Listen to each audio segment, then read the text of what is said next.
Chers amis, Shabbat Shalom U'Mevorach, Parashat Tazria Metzora. Nous allons parler dans ces deux parachutes du même sujet. Comme il est écrit, Vaidaber Hashem el Moshe les morts, Daber el Bnei Israël, les morts Isha ki Tazria ve'alda, Zachar, Utmea, Shivat Yamim, Kemenida, Dota Titma. Donc l'Éternel parla à Moshe en ces termes, parle ainsi aux enfants d'Israël. Une femme qui aura donc conçu et enfanté un garçon sera impure durant 7 jours, comme lorsqu'elle est isolée à cause de sa souffrance. Isha ki tazria veyada, donc elle a enfanté. Nous parlons ici de l'enfantement. Veze shepiresh Rashi, betrilat parashat tazria, comme a commenté Rashi au début de la paracha, Amar Rabbi Simlai, Keshem she Yetzirato shel Adamu achar kol habehema vechaya ve'of. De la même manière que la création de l'homme est intervenue, bien sûr, après celle des animaux sauvages volatiles et des volatiles, car Torato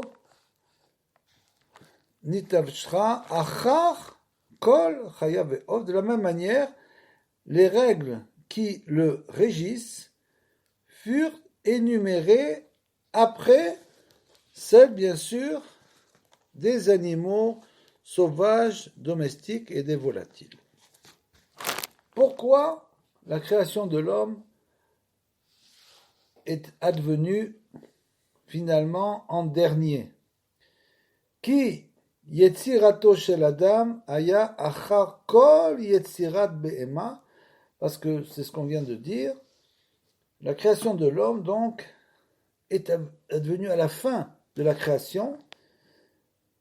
Ça aurait dû être l'inverse, puisque l'homme est l'élément essentiel de la création. Toute la création, Hachem a créé le monde, ne l'a créé que pour l'homme. Donc il aurait dû créer le plus important en premier, qui est l'homme, et après créer les choses moins importantes. Kede sheyachnia agasut veiske le Torah ve'avodat Hashem be'emet. C'est avenu de cette manière afin qu'il amenuise son orgueil pour acquérir, pour mériter la Torah, le service divin véritable, qui efshar liskot le Torah ve'avoda ou teshuva ou maasim tovim kol echad lefi bechinato mi katon ad gadol ki im al yede jvirat hageut ve'gasut aroi. Parce qu'il est impossible, nous dit Rabbeinu Akadosh, il est totalement impossible de mériter la Torah, le service divin, la prière et le repentir, ainsi que les bonnes actions, pour les grands comme pour les petits, pour tout le monde. Uniquement c'est possible en brisant le sentiment d'orgueil, Jvirat Hagerut, en brisant l'orgueil, mais Gassout Aroi. La Gassout, c'est la vulgarité. Donc la vulgarité de l'esprit, c'est ce qu'on appelle la prétention. Les gens prétentieux sont des gens extrêmement vulgaires au niveau de l'esprit. Ils n'ont pas affiné leur esprit, ils n'agissent qu'au niveau de la matière. Ils ont la prétention de la matière ou même du spirituel. C'est donc une manière de dévoiler une sorte de vulgarité, puisque l'homme n'a pas été créé pour être prétentieux, bien sûr. Donc on voit bien ici que l'élément essentiel de la Avodat Hashem, du service divin de nous tous, c'est avant tout d'éliminer ce sentiment d'orgueil. C'est une chose, comme nous l'avons souvent commenté, extrêmement difficile, parce que l'homme a beaucoup de mal à se voir. Il a beaucoup de mal à voir ses manques, beaucoup de mal à réaliser ses manques. Donc, jusqu'à ce qu'une personne puisse dire d'elle-même qu'elle est humble. Dès le moment où l'homme dit, la personne dit qu'elle est elle-même humble, c'est le signe qu'elle a atteint vraiment l'humilité. Mais bien sûr, cela n'est possible que pour une personne qui a atteint un très haut niveau de chorma, de connaissance, comme Moshe Rabbeinu, qui disait lui-même, qui a écrit de lui-même, qu'il était le plus humble des hommes. Comment ne pas tomber dans l'orgueil quand on écrit sur soi-même qu'on est le plus humble des hommes? Et Rabbeinu nous explique que c'est exactement le contraire. Le fait qu'il ait pu écrire sur lui-même que c'était le plus humble des hommes, c'est parce qu'il était complètement effacé, en quelque sorte, devant son moi. Il s'était complètement débarrassé de moi, de son moi, et c'est comme s'il avait écrit en quelque sorte sur quelqu'un d'autre, mais pas sur lui-même.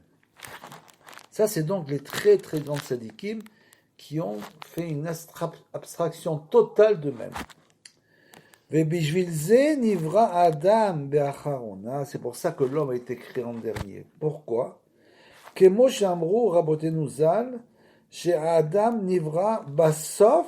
il était créé en dernier, comme l'enseignent les sages? Parce qu'il devait rentrer dans la salle du festin. Il devait venir, on avait tout préparé pour lui. Il n'avait plus qu'à rentrer dans la salle du festin et profiter de toute la création. Davaracher, chez Im, Tazoar Da'ato Alav, une autre explication. Donc si l'individu commence, comme on l'a dit, Shim, Tazoar Da'ato Alav, Yom Roulo, il touche à s'enorgueillir. Qu'est-ce qu'on va lui dire? On va lui dire, il touche Kadmacha Bemaase Bereshit, que le moustique a été créé, l'a précédé dans l'ordre de la création, a été créé avant lui. Donc c'est deux raisons pour lesquelles l'homme a été créé en dernier. Ayenu, ki Adam nivra rak bishvil sheyasok betorah ve'avodat Hashem kol yamav, puisque l'homme a été créé pour servir le Créateur, s'adonner donc au service divin et à la Torah toute sa vie. Il a été donc créé en dernier pour qu'il puisse rentrer immédiatement dans le festin.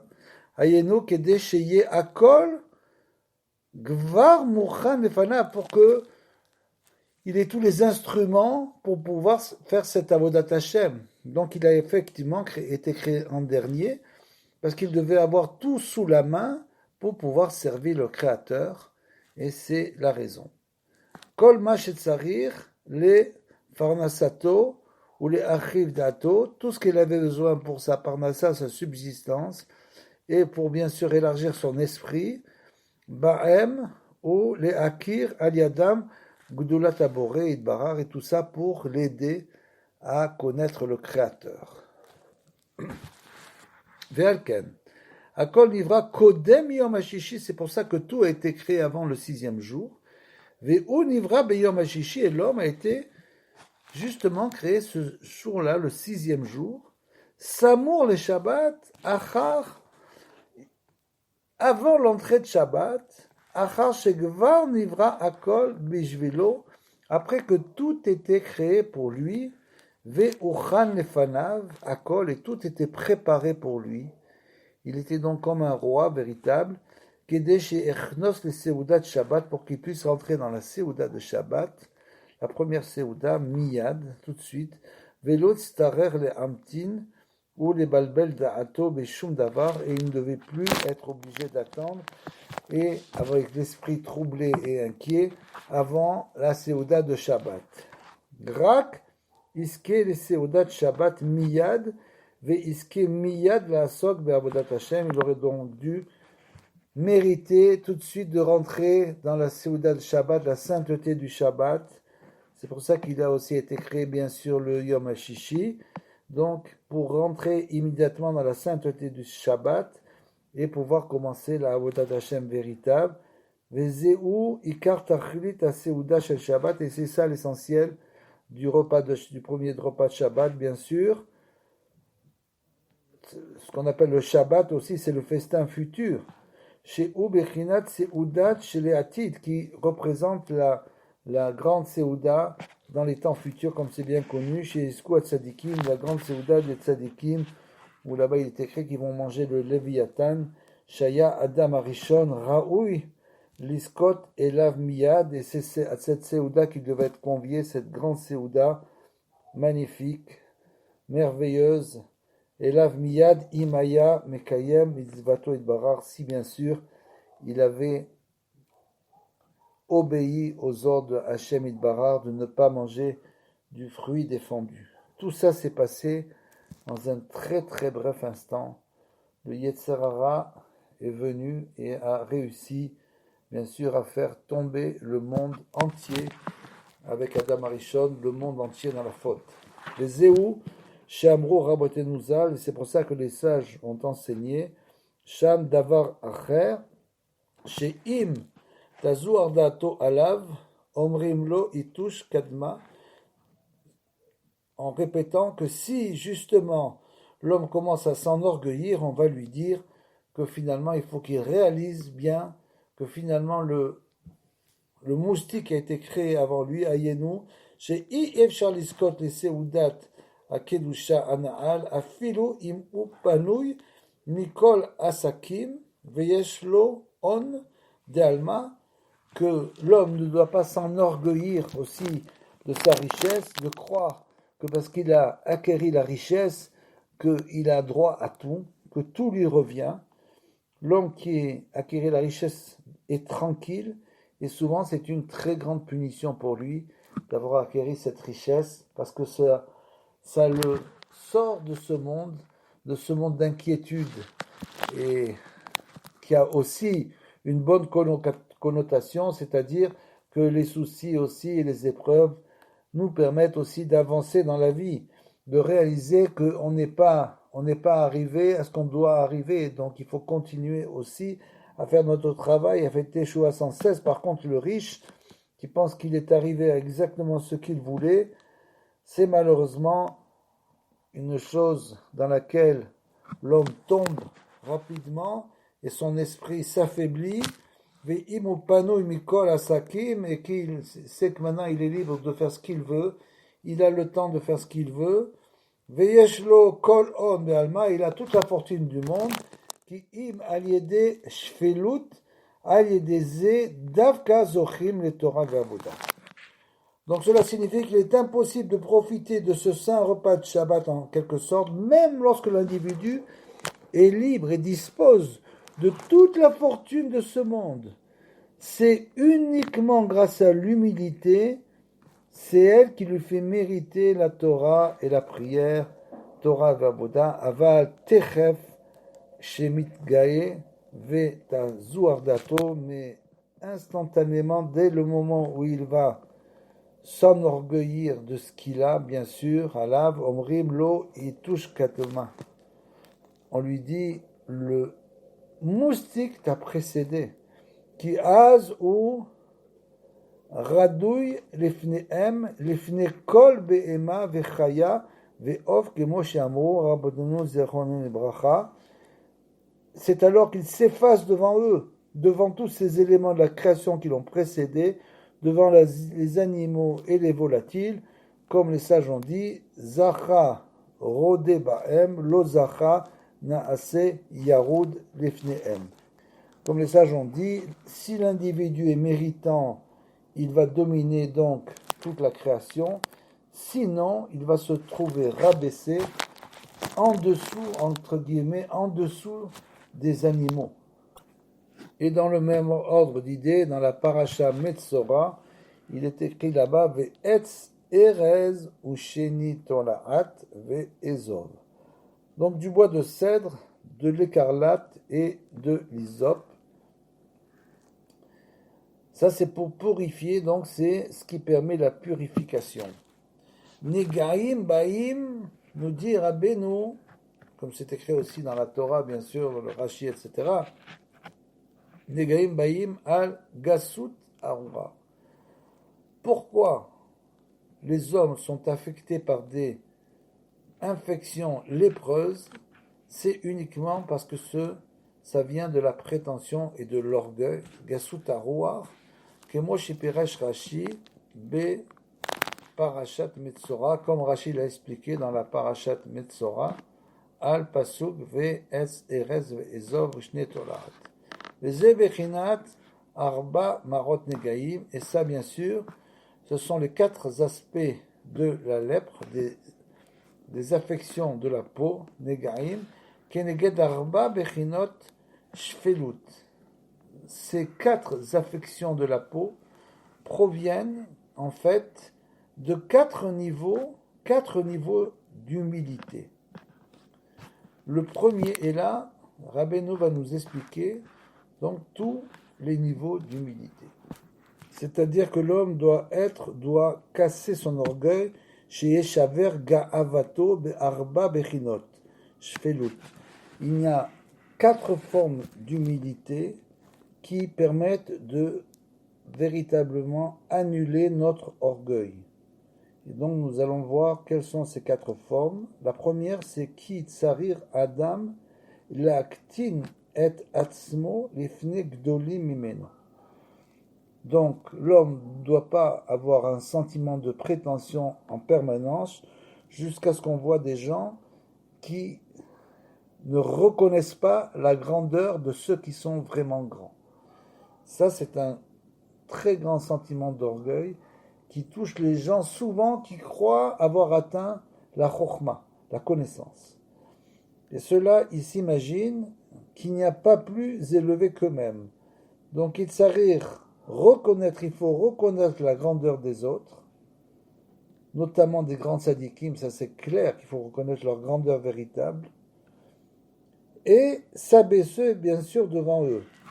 Mais ça, c'est pas encore une chose très difficile. Adam, l'actim et atzmo lifne gdolim mimeno, devant les gens qui sont plus grands que lui, bien sûr. Le deuxième niveau, ou lifne bene adam be'erko, c'est-à-dire qu'il doit s'abaisser aussi devant les gens qui sont de son niveau à lui.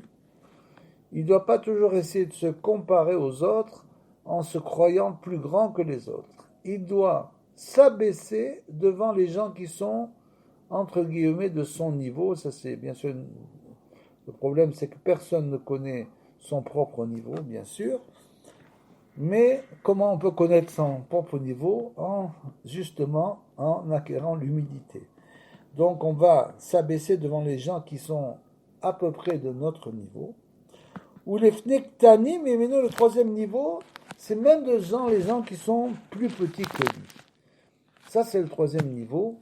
On doit donc essayer, c'est ça l'humilité, c'est une chose extrêmement difficile à atteindre, c'est de toujours penser, de jamais penser qu'on a raison dans tous les cas, de jamais penser qu'on est plus grand que les autres, ni que les grands bien sûr, ni que les moyens, ni que les petits, de toujours se rabaisser même devant les plus petits que nous, et apprendre, comme c'est écrit dans les Pirkei Avot, de chaque homme. On doit apprendre de chaque personne. Très important, l'ilmod bikol adam. Donc, c'est ça la véritable humilité. Le quatrième niveau, et bien sûr encore un niveau encore plus difficile à atteindre, où les familles, donc où les familles chez Ubeatzmo Katan, c'est-à-dire que si une personne est d'un niveau très bas, on doit tous se considérer d'être d'un très bas niveau, c'est clair.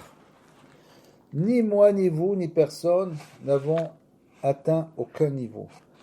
Donc, étant donné que l'homme doit se considérer constamment comme une personne qui ne sait rien, qui ne comprend rien à la providence divine, mais quand même qui essaye toujours de continuer d'avancer, les familles, chez Ubatzmo Katan, donc si l'homme arrive quelquefois qu'il soit dans un état, bien sûr, de katnout, on appelle, c'est-à-dire que d'un coup, il ne comprend plus rien, il tombe à un niveau très bas.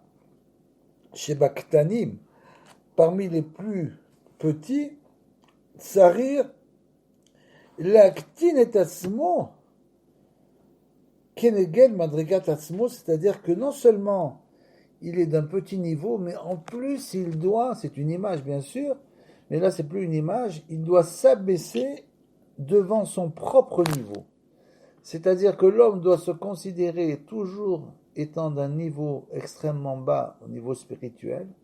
Autrement, bien sûr, il n'a plus aucune envie d'avancer. Et tout ça, bien sûr, sans désespoir. C'est pour le faire avancer. Donc, c'est pour lui faire acquérir l'humilité. Et donc, si il arrive à ce niveau-là, très bas, il va essayer l'actine et asmo de se lui-même de s'amuser et asmo keneged en face de sa madriga selon de son niveau. C'est-à-dire qu'il va descendre en dessous de son niveau pour ne pas tomber dans l'orgueil, bien sûr. Chez M machniim ou metnaknim bechinat arba marot negaim. Et donc, ces 4 niveaux ont le pouvoir de purifier et de réparer les 4 niveaux de lèpre, Negaim, Shebaim, Al, Agasut, qui proviennent bien sûr du sentiment d'orgueil. Donc on voit à quel point il est important, puisque c'est la mida la plus importante à acquérir, c'est l'humilité, à quel point on doit constamment se rabaisser aux yeux de soi-même, sans se dévaloriser. C'est important aussi de le dire. Il est interdit formellement de se dévaloriser, mais on doit toujours s'abaisser aux yeux de soi-même par rapport à soi-même, de ne pas penser qu'on n'a atteint aucun niveau, et bien sûr aussi par rapport aux autres. On doit toujours se considérer comme inférieur aux autres, même les gens qui sont d'un niveau plus bas que nous-mêmes, on doit toujours essayer de les considérer avec kavod, et se dire que eux, ils ont peut-être des points positifs que nous, on n'a pas. C'est toujours comme ça qu'on doit arriver à quoi finalement? Quel est le but de tout ça? Le but, c'est d'atteindre la pshitut vetmimut. C'est d'atteindre la plus grande simplicité. Parce que nous dira Benoît, dès l'instant où l'homme atteint ce niveau de simplicité totale, qu'il élimine toutes les chokhmot, toutes les connaissances de sa vie, qu'il devient en quelque sorte comme un instrument, comme un récipient vide, en quelque sorte, à ce moment-là, dans cette situation-là, il devient juste un récipient vide, et c'est là que Kadosh Baruch Hu peut remplir le récipient. Juste à la condition que l'homme atteint ce niveau de mimoud vepshitut, c'est un niveau bien sûr d'humilité totale, qui est très très difficile à atteindre, c'est le niveau des grands tzadikim, mais on peut toujours essayer d'atteindre ce niveau pour avoir finalement commencé à se relier à l'Ensof, à Kadosh Baruch Hu, à l'infini. C'est comme ça qu'on peut se relier à l'infini et recevoir finalement de là des compréhensions incroyables de la Torah. Des compréhensions qui sont beaucoup plus élevées que toutes les compréhensions qu'on peut avoir lorsqu'on étudie du matin au soir et qu'on rentre dans des chokhmot, dans des connaissances incroyables. Pourquoi tout ça? Parce que lorsque l'homme est dans cet état d'effacement, comme nous dira Benoît, le mauvais penchant n'a plus de prise sur lui. Et dès le moment où le mauvais penchant n'a plus de prise sur lui, il arrive à connaître la da'at et Hachem, à connaître Hachem Yitbarach. Le seul moyen de connaître Hachem Yitbarach, le moyen le plus sûr et véritable, c'est d'arriver à ce niveau d'effacement et d'humilité. Shabbat Shalom, on me verra à tous.